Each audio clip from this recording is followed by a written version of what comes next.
नमस्कार, खबरों का पंचनामा देख रहे हैं आप। मैं हूं आपके साथ पूजा। हम लेकर आए हैं देश और दुनिया की 5 बड़ी खबरें, जिस पे चर्चा के लिए मेरे साथ स्टूडियो में मौजूद हैं कैपिटल टीवी के editor in chief doctor Manish Kumar. Doctor साहब, बहुत बहुत स्वागत है आपका। धन्यवाद। सबसे पहले नजर हेडलाइंस पर। मोदी सरकार की एक और बड़ी उपलब्धि, मिशन नक्सल मुक्त भारत सफल। लोकसभा में नक्सलवाद से मुक्ति पर चर्चा, अमित शाह ने पूरा किया वादा।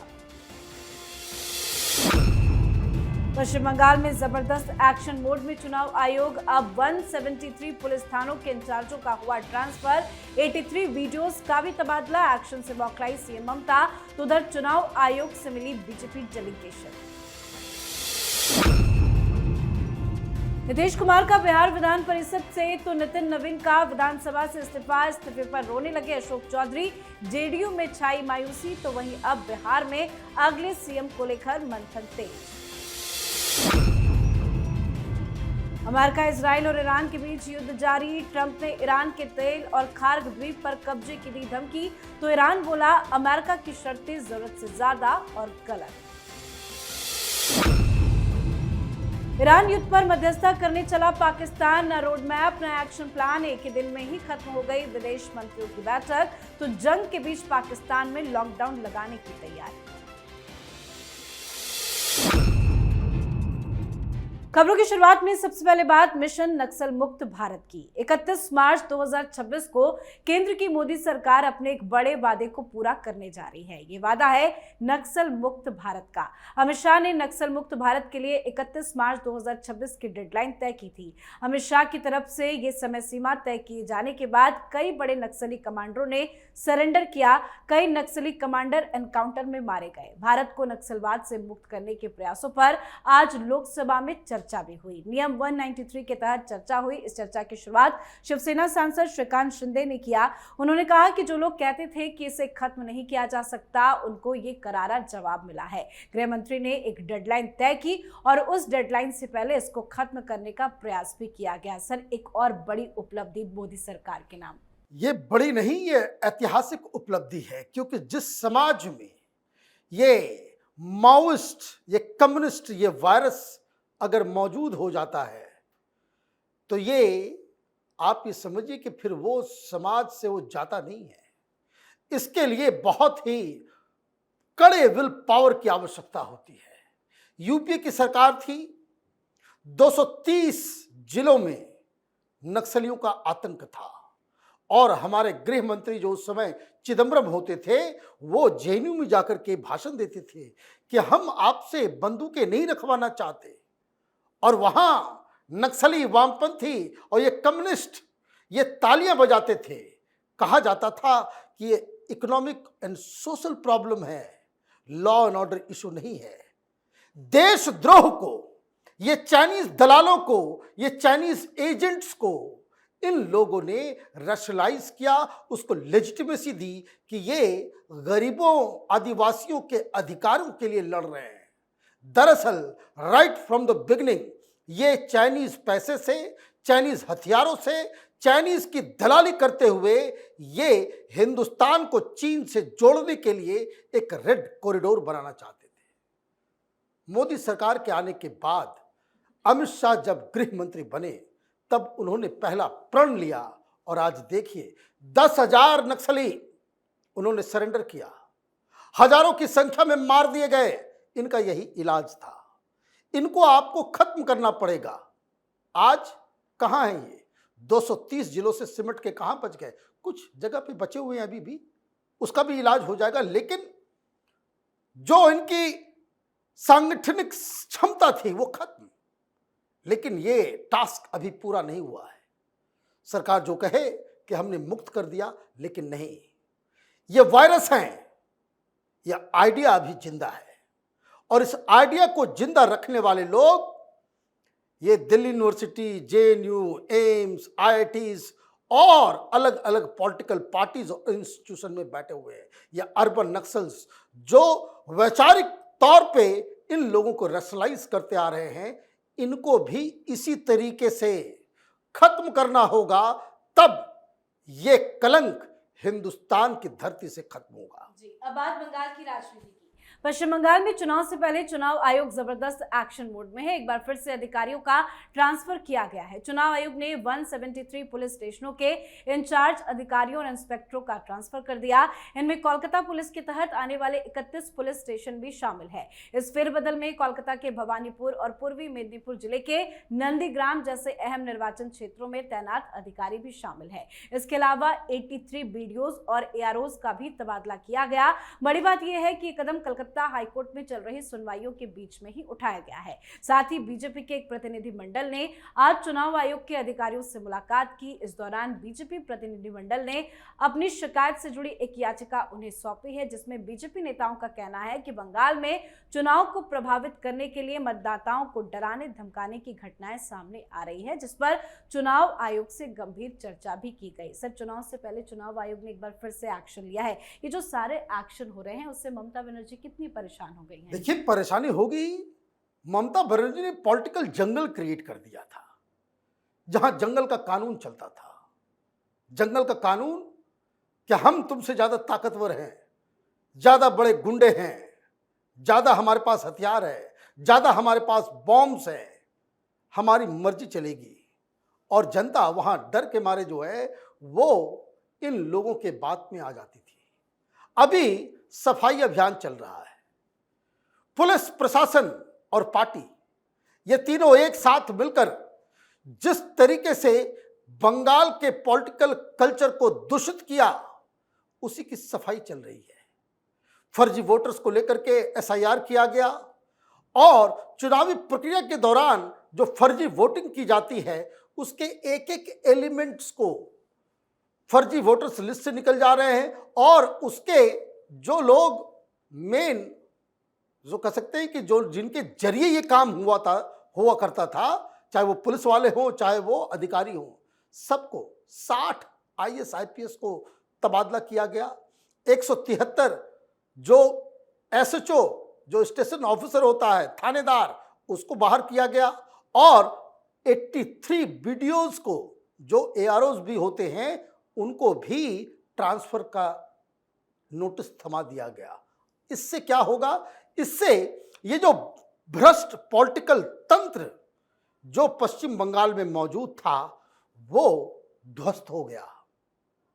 और ये बहादुरी की बात है कि जब ऑलरेडी ट्रांसफर पोस्टिंग को लेकर के हाई कोर्ट के अंदर मुकदमा चल रहा है, अभी उसका फैसला नहीं आया है, तो एक बहुत ही सराहनीय काम इलेक्शन कमीशन ने किया है। इससे जनता के अंदर गुंडागर्दी से वो डर, वो खौफ, वो खत्म होगा। लोग खुशी खुशी स्वतंत्र रूप से वोटिंग देने भी जाएंगे और उनका वोट गिनती भी किया जाएगा, जो पहले बंगाल में नहीं हो पा रहा था। जी, चलिए बढ़ते हैं आगे। बिहार के मुख्यमंत्री नीतीश कुमार ने आज विधान परिषद से इस्तीफा दे दिया। नीतीश के साथ बीजेपी के राष्ट्रीय अध्यक्ष नितिन नवीन ने भी अपनी विधानसभा सदस्यता से इस्तीफा दे दिया। अब दोनों नेता राज्यसभा में अपनी राजनीतिक पारी की नई शुरुआत करेंगे। नीतीश के इस्तीफे के बाद नेताओं की लगातार प्रतिक्रिया भी सामने आ रही है। जेडीयू नेताओं ने कहा है कि उनके जाने से बिहार दुखी है। वहीं मंत्री अशोक चौधरी उनके इस्तीफे के बाद रोते हुए भी नजर आए। अब ऐसे में सवाल उठ रहे हैं कि नीतीश कुमार के दिल्ली जाने के बाद बिहार की कमान किसके हाथों में होगी। इसको लेकर दिल्ली में बीजेपी और जेडीयू नेताओं के बीच में मंथन भी हो रहा है। बिहार के अगले मुख्यमंत्री पर हर किसी की नजर बनी हुई है और बताया जा रहा है कि खरमास के बाद यानी कि 15 अप्रैल तक बिहार में नई सरकार अस्तित्व में आ जाएगी। मुख्यमंत्री बीजेपी का ही होगा। सर, नीतीश कुमार को तो इस्तीफा देना ही था, लेकिन अब आगे क्या, कौन होगा उत्तराधिकारी? देखिए, मुझे समझ में नहीं आता है हिंदुस्तान में किस किस तरह के मीडिया कर्मी काम करते हैं और ये अफवाह गैंग विपक्षियों का, वो किस तरीके से कल जब अचानक से कोलकाता जाना पड़ा नितिन नवीन को, बस सोशल मीडिया में खबर जंगल की आग की तरफ फैली कि कुछ और प्लान हो रहा है, नितिन नवीन का रोल रिवर्सल हो रहा है, उन्होंने इस्तीफा क्यों नहीं दिया। अचानक से उनको जाना था क्योंकि वहां पे मीटिंग थी प्रधानमंत्री के कार्यक्रम और अमित शाह के कार्यक्रम की व्यवस्था को लेकर के। शाम तक में इतना बवाल मच गया कि जैसे लग रहा है कि वहां पे मुख्यमंत्री बना दिए जाएंगे नितिन नवीन, उनसे अध्यक्ष पद ले लिया जाएगा। 50 तरह की बात है, कोई न कंफर्म किया न कुछ किया, बवाल काट दिया। तो खैर, आज वो प्रक्रिया पूरी हो गई। नीतीश कुमार का जाना जेडीयू के लिए वाकई हर कार्यकर्ता वो दुखित होगा, क्योंकि अब तक जब भी एनडीए की सरकार रही नीतीश कुमार जेडीयू का मुख्यमंत्री रहा। पहली बार भारतीय जनता पार्टी का मुख्यमंत्री बनने जा रहा है। जेडीयू के पास अब मुख्यमंत्री की कुर्सी नहीं होगी, तो दुख होना लाजमी है। दुख होना इसलिए भी लाजमी है कि ये बिहार के अंदर नीतीश कुमार की राजनीति का अंत भी है। अब आप दिल्ली आ गए तो जो उनके नजदीकी लोग हैं, जो नीतीश कुमार के साथ साना बसाना मिलकर सरकार का काम किया करते थे, तो उनकी आंखें नम हो रही है। ये बताता है कि लीडर के प्रति उनका समर्पण कितना था। ऐसे पॉलिटिशियंस रोते नहीं हैं, बड़े निर्मम होते हैं, बड़े निर्मम होते हैं ये पॉलिटिशियंस। लेकिन ये देख के अच्छा लगा कि पार्टी के अंदर इस तरह के भी रिश्ते जो है कोई लीडर बना पाता है, तो ये जेडीयू के लिए तो वाकई एक दुखद मौका है, क्योंकि उनके पास अब मुख्यमंत्री का पद तो अब वापस नहीं आने वाला। जी चलिए अब बात करते हैं मिडिल ईस्ट की। मिडिल ईस्ट युद्ध को 1 महीना हो गया है और अब तक इसके रुकने के आसार नजर नहीं आ रहे हैं। एक तरफ ईरान पर हमले नहीं रुक रहे हैं, दूसरी तरफ ईरान भी खाड़ी देशों में अमेरिकी ठिकानों को निशाना बनाया हुआ है। ईरान पर नए हमले, मिसाइल अटैक लगातार जारी है और हार्मोन्स की नाकाबंदी से तेल की कीमतें आसमान छू रही है। ईरान अमेरिका पर गुप्त रूप से जमीनी आक्रमण की योजना बनाने का आरोप भी लगा रहा है। तो वहीं जंग के बीच में अमेरिकी राष्ट्रपति डोनाल्ड ट्रंप खुले तौर पर कह रहे हैं कि वो ईरान का तेल अपने कब्जे में लेना चाहते हैं। उन्होंने स्पष्ट कर दिया कि खार्ग द्वीप पर कब्जा करना कई विकल्पों में से एक है। सर, खार्ग द्वीप पर कब्जा, वो बात तो डोनाल्ड ट्रंप बार बार कह चुके हैं। अगला टारगेट अब उनका क्या है? क्या वाकई में कोई बड़ा अटैक करेंगे खार्ग द्वीप पर? देखिए, वो पागल हो गए हैं। ही हैज गॉन बसर, खत्म हो गए। कारण क्या है?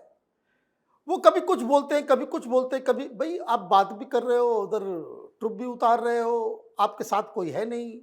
इजराइल ने आज बड़ा बयान दिया। इजराइल ने कहा कि हम ग्राउंड में जाकर के ईरान से नहीं लड़ने वाले, यह हमारा एजेंडा नहीं है। तो मालूम चल रहा है कि वहां के सेना अध्यक्ष कूपर जो है वो सीधे सीधे इजराइल पहुंचे कि भाई साहब ऐसा क्या, ऐसे कैसे चलेगा? भाई आप अपने मन से खुद से कुछ पाकिस्तान को भेज देते हो बातचीत करने के लिए, तो इजिप्ट चला आता है, तो तुर्की चला आता है। कभी आप कहते हो कि भाई खार्ग लेंगे, कभी कहते हो कि आपके ही नेता कहते कि नहीं डोनाल्ड ट्रंप का मन भर गया है। कोई कोऑर्डिनेशन नजर नहीं आ रहा और लगातार आपके साथ खड़े होने की सजा कई सारे देशों को भुगतना पड़ रहा है। अब मामला कहां फंसा है? आप हर दिन अपने बात को बदलते हो। कहां पहले 4 दिन, तो कहा फिर 4 सप्ताह, 4 सप्ताह पूरे हो गए, 1 महीना हो गया पूरा खत्म। अब आपने 6 अप्रैल का टारगेट दे रखा है। भाई कोई प्लान तो नजर आए। आप बीच में आते हो, मस्खरी करने लग जाते हो, स्टेट ऑफ हॉर्मोज को स्टेट ऑफ ट्रंप कह देते हो, कभी कह देते हो कि नहीं हमें 3 आइलैंड के ऊपर कब्जा करना है। भाई ये क्या, कहीं कोई ऐसा बट रहा है क्या? लड़ना पड़ेगा, उतरना पड़ेगा ग्राउंड में, तब आप जाकर के। और जब उनके प्रवक्ताओं से पूछा जाता है कि भाई ग्राउंड में उतरोगे, तो कहते नहीं। और इस बीच क्या हो रहा है? इस बीच इजराइल और ईरान के बीच और अमेरिका के बीच जबरदस्त युद्ध चल रहा है। अब कतर के अंदर ईरान ने आज बहुत बड़ी गलती की। वहां के डिसैलिनेशन प्लांट को, वहां समुद्र, वहां पानी नहीं है, तो समुद्र के पानी से नमक निकाल करके वो पानी जो है वो बनाया जाता है ताकि लोग इस्तेमाल कर सके। जब अमेरिका और इजराइल ने कहा था, तो ये ईरान ने कहा था कि इससे तो बहुत बड़ी महामारी हो जाएगी। तो यही काम आपने कतर के ऊपर कर दिया। अब आप किस मुंह से ये कहोगे कि भाई आपके पावर ग्रिड को या पावर स्टेशंस को निशाना नहीं लगाया जा सकता? तो ये युद्ध जो है पहले से और ज्यादा मारक होते जा रहा है। डिस्ट्रक्शन का लेवल, नुकसान का लेवल वो कहीं ज्यादा होता जा रहा है। तो युद्ध रुकने की संभावना नहीं है और ईरान सरेंडर कर देगा किसी भी दबाव के तहत, ये पॉसिबिलिटी भी खत्म होती नजर आ रही है। तो ईरान के साथ अमेरिका और इजराइल की जंग जारी है। सीजफायर के लिए अमेरिका और ईरान ने एक दूसरे के सामने कड़ी शर्तें रखी है। इसी बीच पाकिस्तान के विदेश मंत्री इशाक डार ने ऐलान किया कि दोनों देश बातचीत के लिए तैयार है। डार ने यह भी बताया कि पाकिस्तान दोनों देशों के बीच वार्ता कराने जा रहा है। आपको बता दें कि पाकिस्तान के विदेश मंत्री इशाक डार ने क्षेत्रीय मुस्लिम देशों के अपने समकक्षों की इस्लामाबाद में मेजबानी की थी। इस अहम बैठक में सऊदी अरब, मिस्र और तुर्की के विदेश मंत्री पहुंचे थे, जिसमें ईरान युद्ध को जल्द से जल्द खत्म करने के तारीखों पर चर्चा हुई। हालांकि बैठक के बाद जो संकेत मिल रहे हैं उससे ऐसा लगता है कि पाकिस्तान की मध्यस्थ की भूमिका निभाने की कोशिश कामयाब नहीं हुई। साथ ही जंग का असर पाकिस्तान में काफी ज्यादा देखा जा रहा है। पाकिस्तान सरकार पूरे देश में हफ्ते में 2 दिन का स्मार्ट लॉकडाउन लगाने पर विचार भी कर रही है। सर, बताया तो ये जा रहा है कि ये मीटिंग जो हुई है इस्लामाबाद में 2 दिनों की थी, एक ही घंटे में मीटिंग खत्म हो गई। मध्यस्थ की भूमिका निभाने में पाकिस्तान कैसे फेल हो गया? देखिए, 4 लोग थे, तुर्की, पाकिस्तान, सऊदी अरब और इजिप्ट। तुर्की और पाकिस्तान ये अमेरिका का चमचा है, ठीक, लड़ भी नहीं रहा, ये चौधरी बनना चाह रहे हैं। सऊदी अरब वो एक अलग चौधरी है। इजिप्ट उसके साथ मीटिंग की शुरुआत हुई, उन्होंने कहा भाई आपकी ईरान से क्या क्या बातचीत हुई, क्या क्या भरोसा दिया है कि ये करने पे युद्ध रोक देंगे। तो पाकिस्तान की तरफ से कुछ नहीं कि नहीं, वो तो कमिट नहीं कर रहा है कुछ, वो तो 4-5 चीज मांग रहा है कि हम न्यूक्लियर बम तो बनाएंगे, घास की रोटी खाएंगे, लेकिन न्यूक्लियर बम नहीं छोड़ेंगे, मिसाइल हम नहीं छोड़ेंगे, और जो नुकसान हुआ है उसका पैसा भी दो, और एक एश्योरेंस कि अब आइंदे हम पे कोई अटैक नहीं करेगा। सऊदी अरब वाले ये सुने, बोले यही मैसेज है, यही बातचीत है, वो बोले चलते हैं। इसलिए 1 घंटे में 2 दिन की बैठक थी कि फर्स्ट राउंड पहले दिन बातचीत होगी, उसके बाद इजिप्ट से भी ईरान से भी बात होगी, पाकिस्तान की और अमेरिका से भी बात होगी। जो कुछ निकलेगा फिर उसको सेकेंड डे उसको एक फॉर्मल तरीके से उसको ये किया जाएगा। इजिप्ट वाले और सऊदी अरब वाले बोले थैंक यू, निकल गए। और पता नहीं ये प्रोपेगेंडा का कौन सा तरीका है कि इसाक डार ने कहा। भाई मालूम है इसाक डार है कहां? अभी हॉस्पिटल में है। वीडियो देखिए। ये जब मीटिंग की शुरुआत में ये लोग जा रहे थे फोटो खिंचाने के लिए, वो पैर स्लिप कर गया और कंधे में चोट आया, उसको कंधे में प्लास्टर लग गया, हेयरलाइन, और वो हॉस्पिटल में बंद है। और उसके नाम पे जो है बयान आ रहे हैं, पता नहीं क्या क्या हो रहा है। तो ये देखिए, पाकिस्तान जो है वो एक दलाल कंट्री है। क्यों ये सब कर रहा है? वो इसलिए अब मात्र 5 दिन का ईंधन इसके पास बचा हुआ है। वो ईरान को टोपी पहना रहा था कि हमारे 20 जहाजों को जो है आप आने दो। ईरान ने कहा नहीं आने देंगे, रोज 2 ही जाएगा, रोज 2, ऐसा नहीं कि तुम्हारा सारा प्रॉब्लम हम सॉल्व कर देंगे, सिर्फ 2 ही जाएगा। और ईरान ने कहा है कि पहले ये बता दो कि वो जो 10 हमने तुम्हारे छोड़े थे जिसमें पाकिस्तान का झंडा लगा हुआ था, वो तुम्हारे जहाज थे या अमेरिका के? और अगर अमेरिका के जहाज थे तो फिर ये डोनाल्ड ट्रंप क्यों कह रहा है कि ईरान ने मुझे गिफ्ट में डर के मारे हमारे 10 शिप्स को जो है, ऑयल टैंकर्स को रिलीज किया, हमने तो तुम्हारे नाम पे दिया। तो ये पाकिस्तान इसमें कोई बिचौलिए का काम नहीं कर सकता, मध्यस्थता का काम नहीं कर सकता। कारण मध्यस्थता वही करा सकता है जो पावरफुल हो, स्टेबल हो, और जिसकी बातों के ऊपर जो इन्वॉल्व पार्टीज हैं वो सब का भरोसा हो। ईरान पाकिस्तान को ऑलरेडी अमेरिका का दलाल बता चुका है, इसलिए कोई भी निगोशिएशन का रास्ता इस्लामाबाद के रास्ते तो नहीं जाएगा। बहुत बहुत धन्यवाद सर समझाने के लिए। धन्यवाद। खबरों का पंचनामा में आज के लिए फिलहाल इतना ही। देश विदेश की बाकी खबरों और उनके सटीक एनालिसिस के लिए देखते रहिए कैपिटल टीवी। हमें लाइक कीजिए, शेयर कीजिए और कैपिटल टीवी को सब्सक्राइब कीजिए। नमस्कार।